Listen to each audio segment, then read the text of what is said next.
Well, it's been an active morning already in the ag commodity markets. Let's get you updated on grain, and we'll start with the corn board here right now, and our quotes provided by Bar Chart. Corn firming up even more than what it has been earlier. So let's take a look here and just see what in the world is going on. We have March corn 6 higher at $5.57. That's within a penny of our high of the day right now. And December new crop corn 3.5 cents higher at $4.73 1/4. In the soybean trade, we've had some big moves going on there. We have March soybeans. Try this on for size. It's now 31 3/4 cents higher. We're now at 14.15 1/2 so far today. We have that September contract now 18.5 cents higher. We're showing a last trade, excuse me, of 12.75. So that's about 2 cents from our high of the day. Big moves in soybeans today. A lot of talk about rainy weather in northern Brazil where the harvest is going on and kind of shutting things down. Also, that's hampering the planting of that safrinha corn crop there as well. Now let's switch over to the wheat, and in Chicago we have the March 3 3/4 lower at 6.60 1/4. Of course, wheat had some big moves earlier. We have Kansas City March now 5 1/4 lower at 6.39 1/4 per bushel. Spring wheat trade, the March contract is now trading 5 lower at 6.32 3/4. Get you updated on the cotton market right now. March is down 41 points at 90.50 cents per pound, still above 90 cents. December down 54 points at 86.05.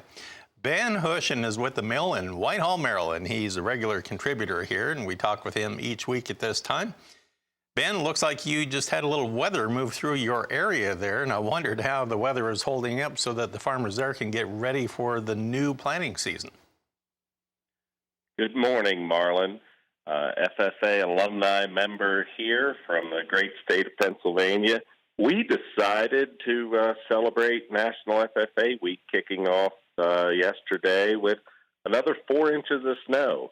We already had good snow cover on the ground. In fact, some farmers, I had a fellow tell me yesterday, I enjoy taking my snowmobiles to the mountains and snowmobile, but I like to come home and have these fields ready for us to go to work. So we have good 6-8 inches of snow on the ground. Of course, as Tim Ross just stated, we have some warm weather headed our way today and tomorrow.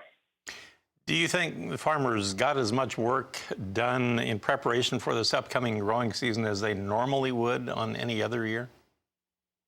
Well, Marlin, there's a couple things. At this point last year, probably the middle of February, farmers in Maryland and Pennsylvania Maryland had been turned loose to spread fertilizer. Pennsylvania was rolling. So they've gotten a lot of machinery work done and hopefully a lot of planning. But as I mentioned about the planning, of course, grain prices, as you just mentioned, are changing. Feels like by the minute. We learned in middle school supply and demand. So whenever prices go up, the demand for fertilizer goes up, and then you know what happens next.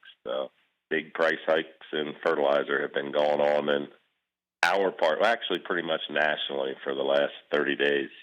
Yeah, I've been hearing quite a bit of that talk, so we'll try and keep tabs on what's going on and keep us posted on how things are progressing there, Ben. We'll talk with you next week. Ben Hushon of the Mill in Whitehall, Maryland, joining us this morning. We'll come back and we'll take a look at our current pricing on our cattle and hog markets. We'll take a look at our wholesale beef and pork trade as well when we come back.